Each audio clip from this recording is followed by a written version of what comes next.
Je souhaite, avec beaucoup d'émotion, rendre hommage à ma lectrice nommée Séverine.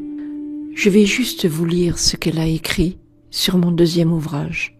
La Clémence de l'Ange, la première œuvre de Emmanuel Mazeran, nous montrait déjà l'importance des choix que nous faisons et leurs conséquences.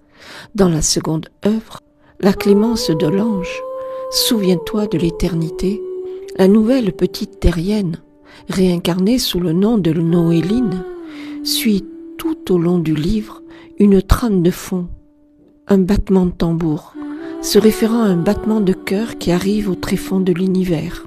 Souviens-toi de l'éternité. Ce battement de cœur lui rappelle ce pourquoi elle s'est réincarnée sur notre terre, la mer. Comme convenu, sous la clémence de l'ange, ce nouveau petit être lumineux, armé de courage, de confiance, de foi, bravera une à une les étapes douloureuses nécessaires à son évolution. Le lecteur vit alors avec elle des blessures, du rejet, de la solitude, de la précarité, des épreuves très poignantes qui commencent par ce minuscule petit fœtus rejeté. On ne peut y rester insensible, et les mouchoirs sont de mise. Quel message d'espoir pour l'humanité, de lire la traversée de cette obscurité guidée par cette flamme qui brûle en toi comme elle brûle en moi. C'est ainsi, par l'action de Noéline, que l'ange peut agir, petite terrienne bien courageuse, aux valeurs de justice, de droiture, d'honnêteté. Ce petit soldat repoussera aussi toutes les ombres, cherchant à atténuer ce battement de tambour résonnant au fin fond de sa mémoire et qu'elle sait être sa ligne directrice ici-bas.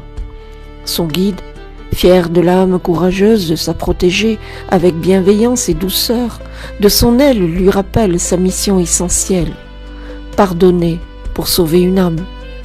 Et sais-tu que sauver une âme est la mission qui mène vers la plus puissante des lumières et qu'elle irradie tout l'univers, tout comme l'amour?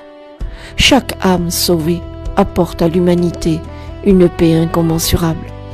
Noéline, par un jour ordinaire, découvre enfin ce cœur qui faisait battre ce tambour qui l'a guidée depuis les confins de l'univers.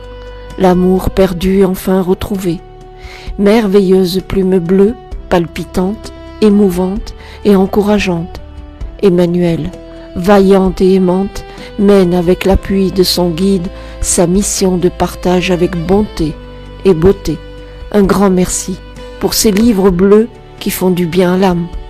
Souvenons-nous de l'éternité. Ainsi en est-il. Mille gratitudes, chère Séverine. Je suis émue et je n'en dirai pas plus. Gratitude.